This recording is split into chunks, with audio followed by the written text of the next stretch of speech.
Hello everybody. देखिए, हम inverse trigonometric function कर रहे थे, ठीक है।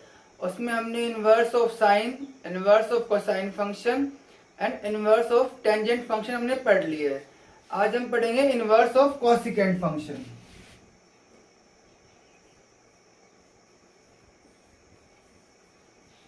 Inverse of cosecant function. देखिए, तीन आप कर चुके तो आपको पता ही लग गया होगा कि डोमेन और कोडोमेन को हमें रिस्ट्रिक्ट करना होता है 1112 बनाने के लिए। ऑन2 के लिए तो मुझे क्या करना पड़ेगा, कोडोमेन को मैं रेंज से रिप्लेस करूंगा। 11 के लिए मुझे उसकी डोमेन को रिस्ट्रिक्ट करना पड़ेगा। अब देखिए, y is equal to cosecant x क्या होता है, 1/sin x होता है।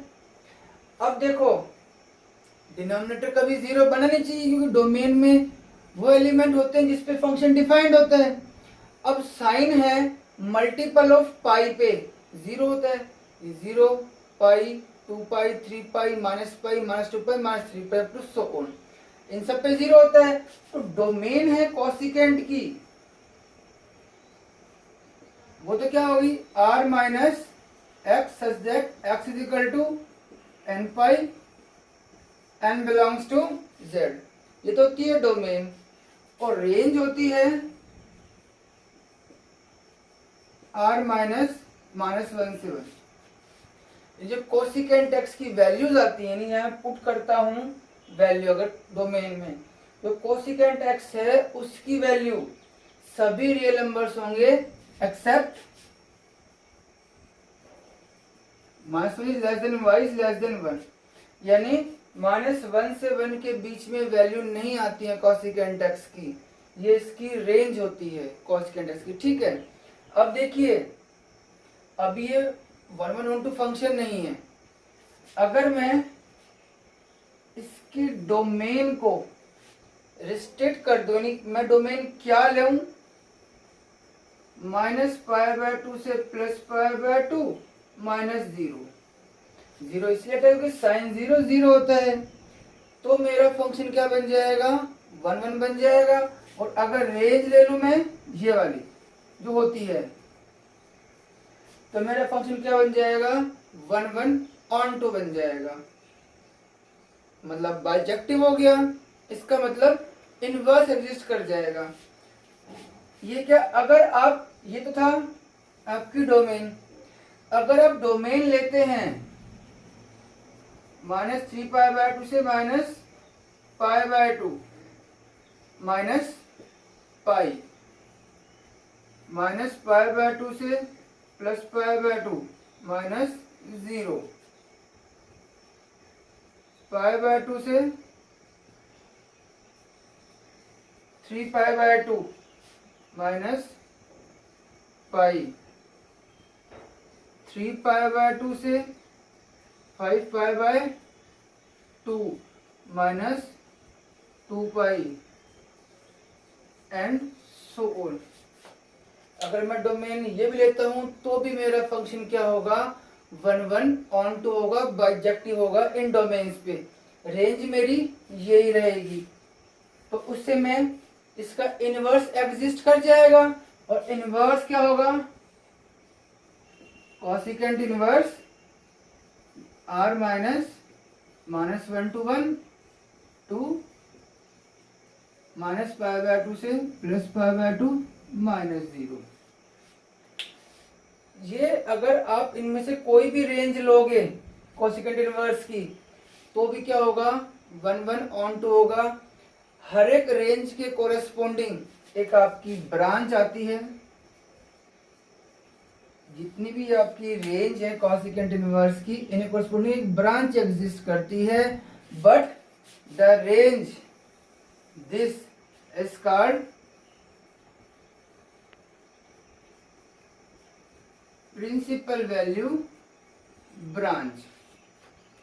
और गिवन x के लिए जो कोसिकेंट इनवर्स x की वैल्यू होगी वो आपकी प्रिंसिपल वैल्यू होगी। तो ये आपको ध्यान रखना है जो कॉसिकेंट इनवर्स है इसकी डोमेन, इसको कई बार बुक्स पर यूज देते हैं y such that y less than -1 और y greater than equal to 1, ऐसे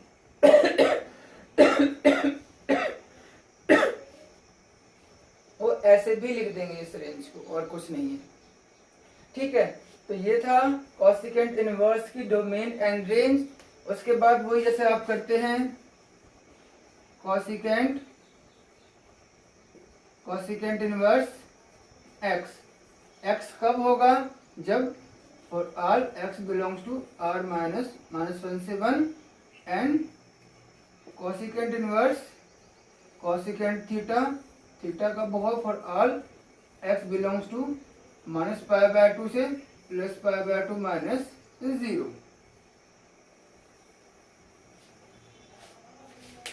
इन सभी प्रॉपर्टीज का यूज होने वाला है। आगे दो एक्सरसाइज हैं, दोनों एक्सरसाइज अलग अलग पे बेस्ड है, ये आपको ध्यान रखने हैं।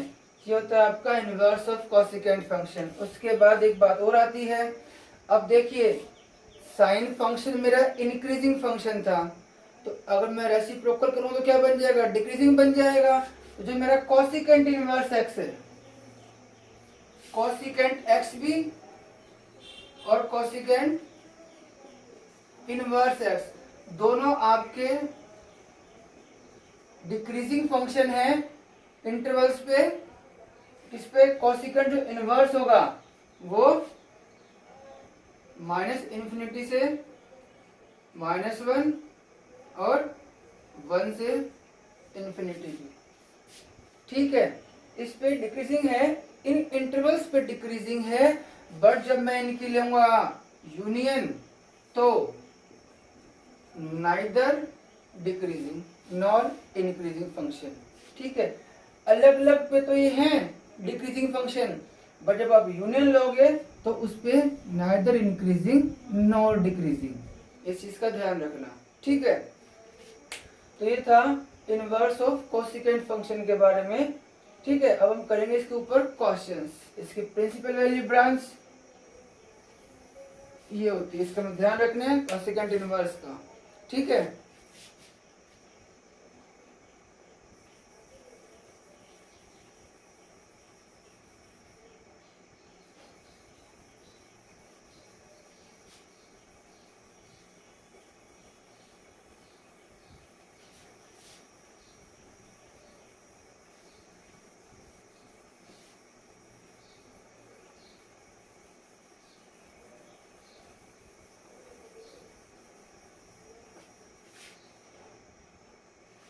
क्वेश्चन देखिए,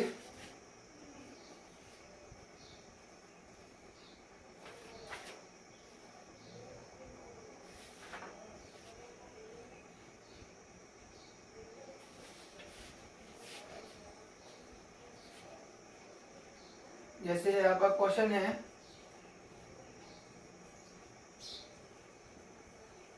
find the set of values cosecant inverse. आधे से ज्यादा बच्चे इस क्वेश्चन में गलती करेंगे, क्योंकि आप क्या है कि आप बारीकी से नहीं पढ़ते हैं, ध्यान नहीं देते हैं और इसको सॉल्व करने लग जाएंगे। आपको साफ साफ पता है जो कोसिकेंट इनवर्स के डोमेन है वो r minus set of all real numbers accept -1 to 1 के बीच में पे डिफाइंड नहीं होता है, और मेरा -1/2 इसके बीच में लाई करता है। इसका मतलब ये फंक्शन मीनिंगफुल नहीं है, सेट ऑफ वैल्यूज क्या होंगी, नल सेट 5 होगा। ध्यान रखना इस चीज का।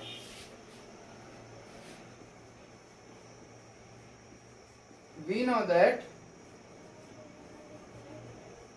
cosecant inverse x is defined for all x less than equal to -1 या greater than equal to 1. So cosecant inverse -1/2 is not meaningful, hence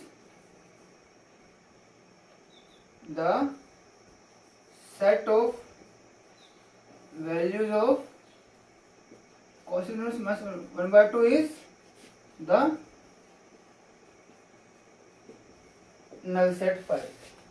यही होता है डोमेन रेंज में, स्मॉल स्मॉल थिंग्स होती है, थोड़ा सा कंसेप्ट होता है, डिफिकल्ट नहीं है, बस आपको चीजें याद रखनी होती हैं। आप बहुत लाइट ले जाते हो, ठीक है भाई ये होती है, इसके थीटा मान लोगे, कॉसिकेंट थीटा माइनस 1/2, फिर ढूंढते फिरोगे कि माइनस 1/2 कॉसिकेंट किस पे होता है, होता नहीं है, ये डिफाइंड ही नहीं है, इसलिए नल सेट फाई।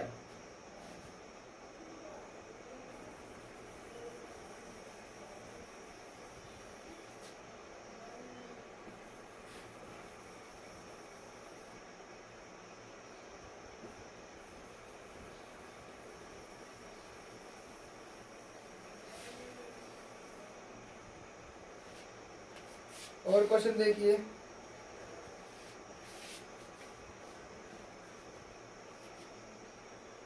एग्जाम्पल ही है ये, अच्छा एग्जाम्पल है, काफी टाइप कर चुके सभी क्वेश्चन आप सभी। Cosecant inverse x, cosecant inverse Y, cosecant inverse Z is equal to minus 3π/2।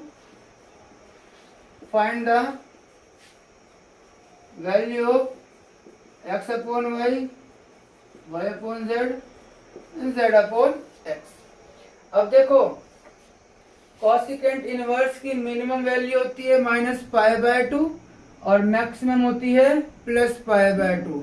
-π/2 जो अटेन करते हैं -1 पे और +π/2 1 पे अटेन करते हैं, ठीक है, कॉसिकेंट इनवर्स है। अब यहाँ पे मेरे क्या रहे, -3π/2 है, इसका मतलब क्या होगा, मेरे को लेनी है मिनिमम वाली value. We know that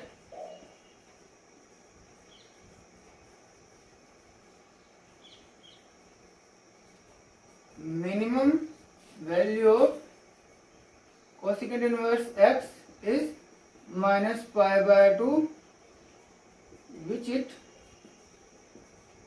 attains at x is equal to 1।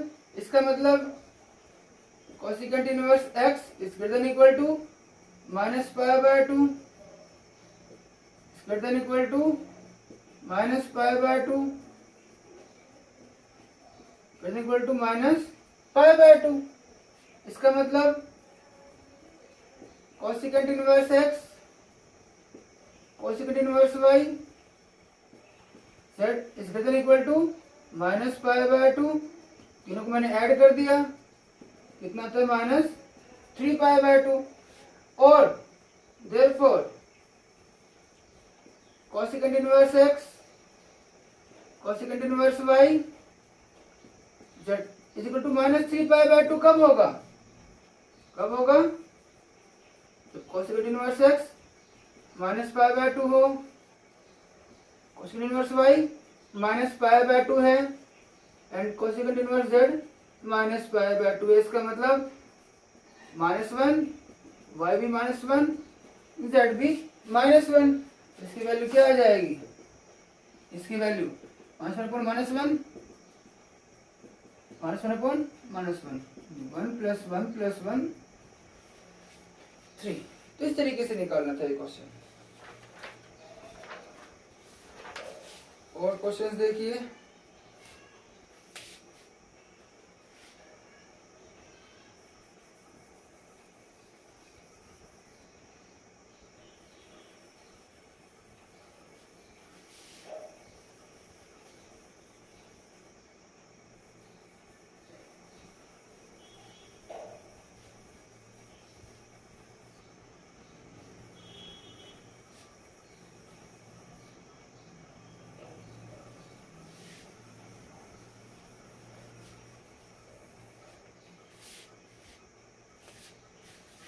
अब हमें निकालनी है प्रिंसिपल वैल्यू, निकालनी है क्वेश्चंस में। Find the principal values. First one cosecant inverse -√2, जैसे पहले भी निकालते आए हैं। अब लेट कॉसिकेंट इनवर्स -√2 बराबर थीटा और थीटा प्रिंसिपल वैल्यू की बात कर रहा हूं तो मैं प्रिंसिपल वैल्यू ब्रांच में लाई करेगा मतलब। अब इसको कई यूनिट लिख देते हैं और कई क्या लिख देंगे इसको, -π/2 से 0 यूनियन 0 से π/2। तो कंफ्यूज मत होना, दोनों एक ही बात है, जीरो इंक्लूड नहीं है। इसका मतलब कॉसिकेंट थीटा -√2, और -√2 किस पे होता है, π/4, और माइनस का तो cosecant -π/4, cosecant minus theta minus cosecant theta होता है। Theta is equal to -π/4 belongs to -π/2 से 0 यूनियन 0 से π/2। ठीक है, इस तरीके से निकलना। Hence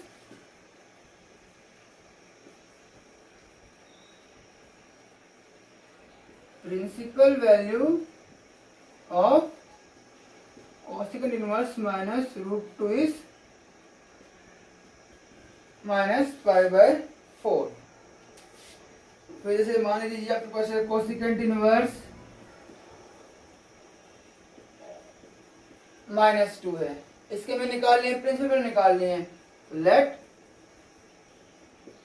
-2 is equal to theta and theta belongs to -π/2 से 0 यूनियन 0 से π/2। इसका मतलब कोसिकेंट थीटा -2 तो किस पे होगा, 30 पे होगा, cos π/6, सॉरी कोसिकेंट π/6, और कितना हो जाएगा कोसिकेंट -π/6। तो थीटा कितना आ गया, -π/6, और वो बिलोंग भी कर रहे किसमें, प्रिंसिपल वैल्यू ब्रांच से बिलोंग कर रहे। Hence principal value of this is -π/6।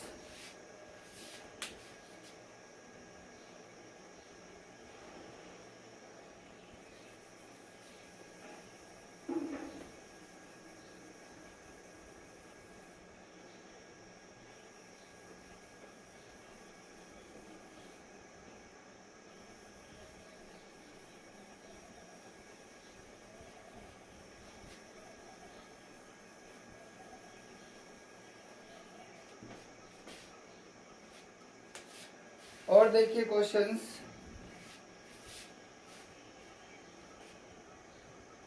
Principal value से निकालनी है आपको, ध्यान रखना।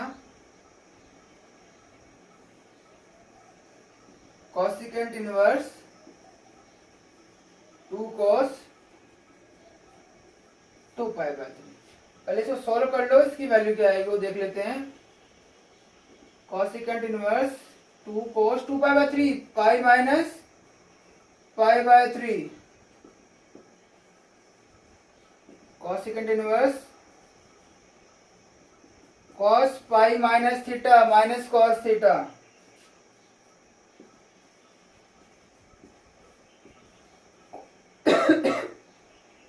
cos 60 sin 30 1/2 माइनस बना गया। मान लीजिए आप late cosecant inverse -1 is equal to theta, theta belongs to -π/2 से 0 यूनियन 0 से π/2। Cosecant theta is equal to -1 यानी किस पे होता है, कोसिकेंट π/2 यानी कोसिकेंट -π/2, थीटा बराबर -π/2 आ गया, जो कि आपकी प्रिंसिपल वैल्यू ब्रांच में लाई भी कर रहा है। Hence principal value is -π/2।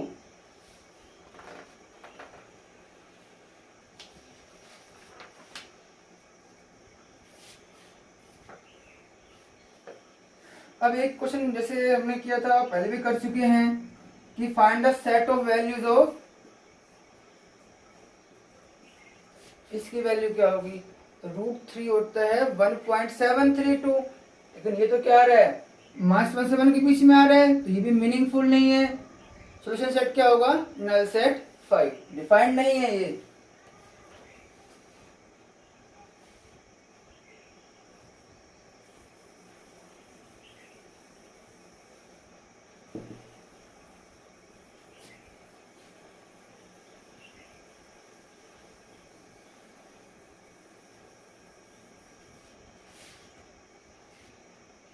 और क्वेश्चन देखिए,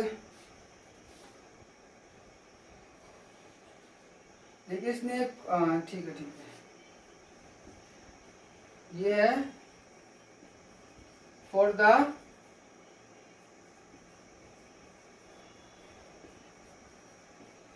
principal values evaluate the following.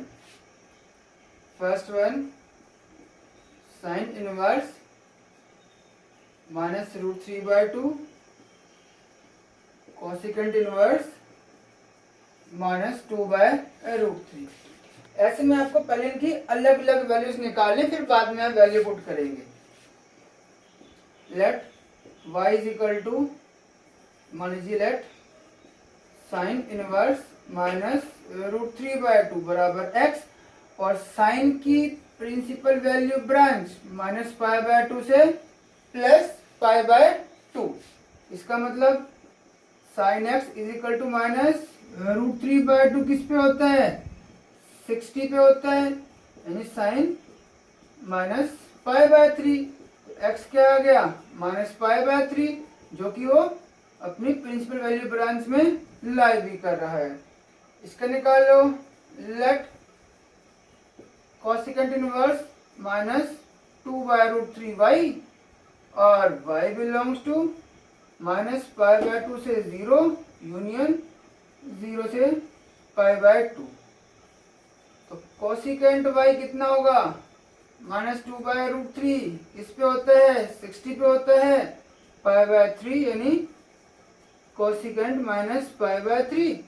तो y बराबर minus pi by 3 belongs to principal value branch, belong करना चाहिए, नहीं तो गलत हो जाएगा. दोनों आगे वैल्यूज, इसकी वैल्यू कितनी हो जाएगी, इसकी है माइनस पाई बाय 3, और इसकी वैल्यू भी कितनी है, माइनस पाई बाय 3. आपकी कितनी आ गई, माइनस 2/3. तो ये था आपका इनवर्स ऑफ कोसिकेंट फंक्शन. ठीक है, अब करेंगे हम इनवर्स ऑफ सीकेंट फंक्शन.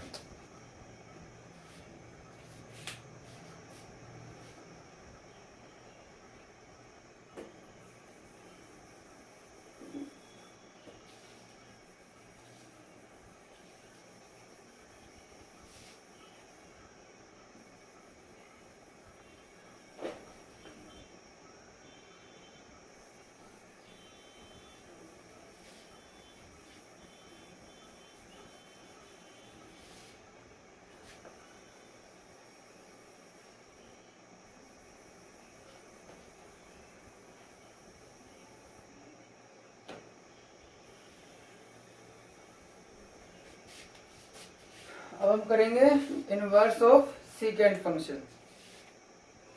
देखो भाई,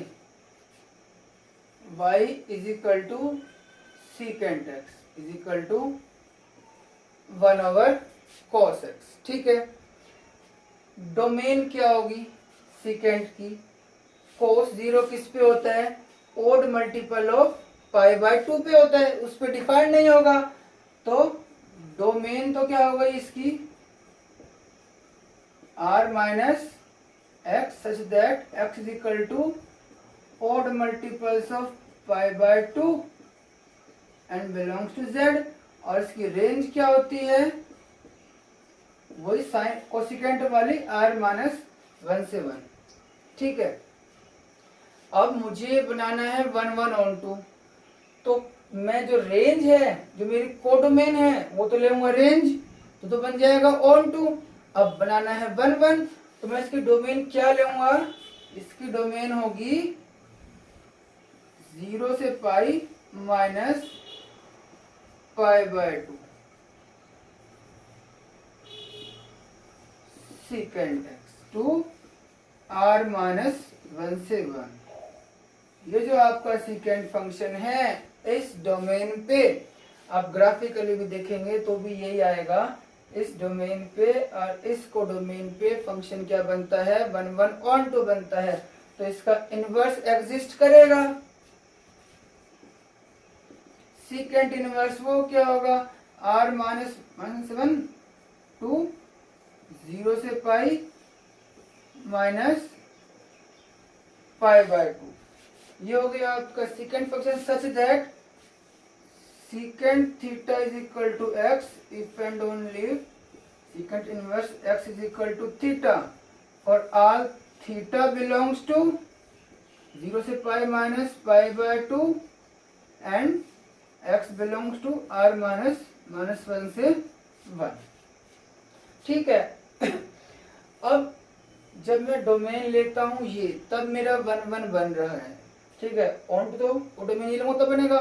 अब अगर मान लो मैं डोमेन लेता हूं -π से 0 माइनस π/2 -2π से -π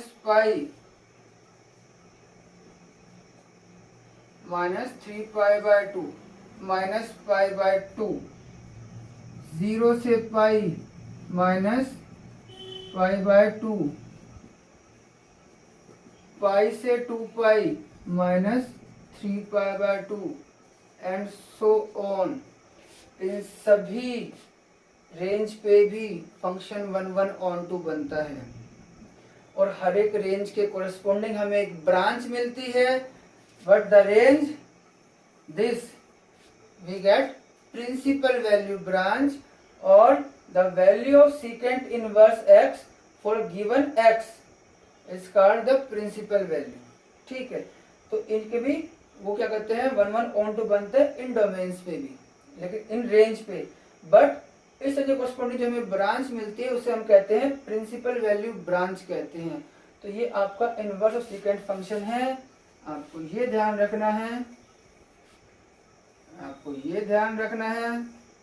और वही secant इनवर्स x होगा for all x belongs to r -1 से 1 और secant इनवर्स secant थीटा होगा for all theta belongs to 0 से पाई -π/2। वो इसको लिख देगा इस तरीके लिख देगा 0 से π/2 यूनियन ओपन इंटरवल π/2 से पाई, मतलब बस π/2 को शामिल नहीं करना है। तो ये आपका है secant इनवर्स फंक्शन होता है आपका। सेम केस है secant x और secant इनवर्स x भी क्या है, secant x secant inverse x 0 से π/2 और π/2 से पाई या फिर -∞ से -1 और 1 से ∞। इस इन पे तो फंक्शन होता है इंक्रीजिंग। ये कोस फंक्शन क्या होता है, डिक्रीजिंग फंक्शन है, तो 1/cos इंक्रीजिंग फंक्शन होगा।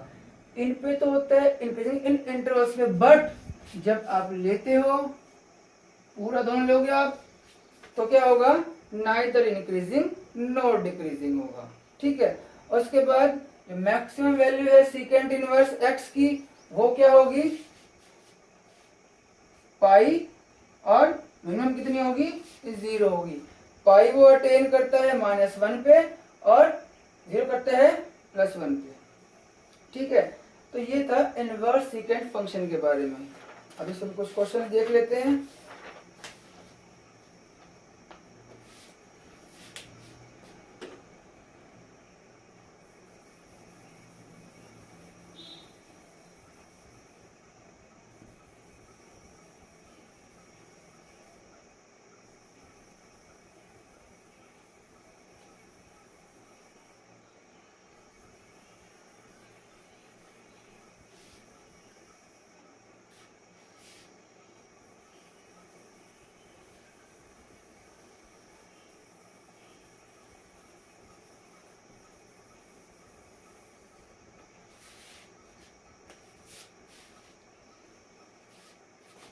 क्वेश्चन फर्स्ट, एग्जाम्पल क्वेश्चन एक ही बात है।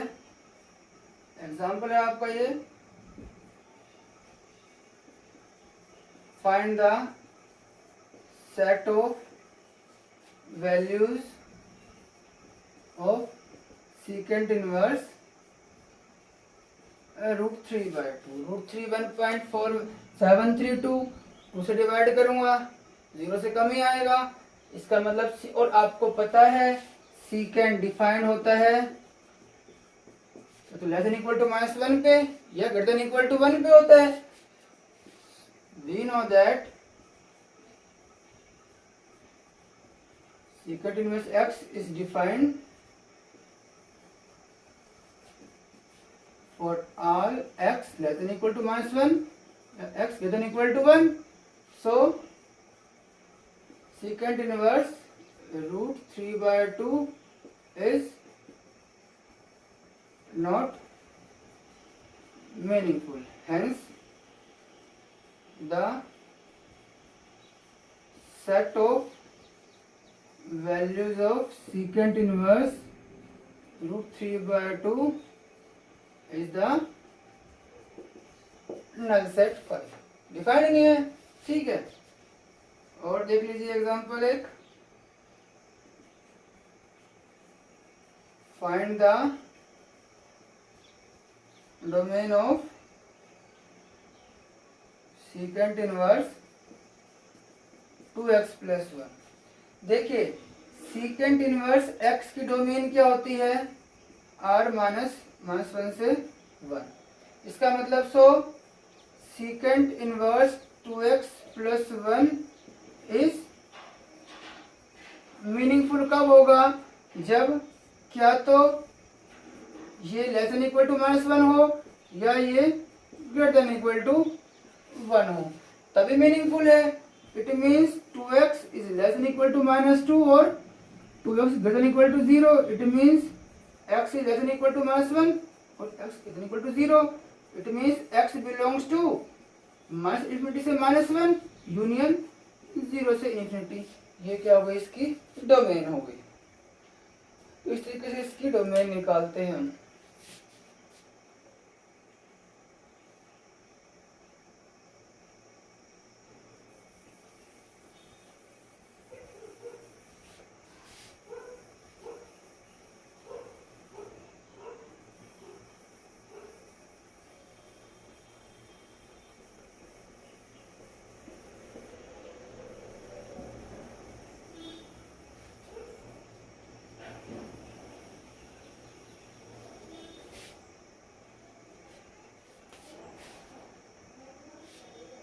क्वेश्चन देखिए वही है, सब में प्रिंसिपल वैल्यूज निकालनी है, बहुत बार निकाल चुके हैं। Find the principal value of secant inverse -√2। Let secant inverse -√2 बराबर theta and theta belongs to 0 से पाई -π/2। इसका मतलब secant theta is equal to -√2 यानी -सीकेंट π/4। जिस तरीके से मैंने आपको बताया था कोस में, देखो अगर भाई साइन हो, कोसिकेंट हो, टेंजेंट हो तो आप क्या करते थे, अंदर -π/4 करते थे। लेकिन आपको पता है secant of -theta secant theta ही रहता है। तो इस केस में मैंने आपको बताया था क्या था, secant π/4 secant π - theta second quadrant, लेकिन पाई प्लस माइनस में सीकेंट में ही रहता है। तो कितना आएगा, सीकेंट -π/4 ही बन जाएगा। कितना आ गया, सीकेंट 3π/4। 3π/4 का मतलब कितना होता है, 135 डिग्री, जो कि इसमें लाई कर रहा है। तो इसका मतलब theta is equal to 3π/4 belongs to 0 से pi minus, hence the principal value branch is 3π/4। तो इस तरीके से करने हैं आपको क्वेश्चंस, सारे सवाल इस तरीके से हैं, कितने भी कर लो आप। फिर है सीकेंट इनवर्स 2 टेंजेंट 3π/4। पहले आप इसको सोल्व करेंगे, फिर निकालेंगे इसकी। Secant inverse 2 tangent pi minus π/4 minus 2 tangent π/4। Tangent pi minus theta second quadrant negative रहेगा। सीकेंट इनवर्स -2 10π/4 1 होता है। अब इसको मान लेंगे आप, लेट सीकेंट इनवर्स मास 2 बराबर theta and theta belongs to 0 से पाई माइनस पाई बाय 2। इसका मतलब secant theta is equal to -2 और किस पे होता है, 60 पे होता है, यानी यहाँ से कितना जाएगा, वही secant pi minus pi by 3 यानी सीकेंट 2 पाई बाय 3, और वो जो इसमें लाई करता ही है आपके, तो क्या होगी प्रिंसिपल वैल्यू 2 पाई बाय 3। तो इस तरीके से आपको सारे क्वेश्चंस करने हैं, कोई नई बात नहीं है, ठीक है। तो अब एक लास्ट बच गया आपका कॉट इनवर्स, वो हम नेक्स्ट लेक्चर में पढ़ेंगे। Thank you.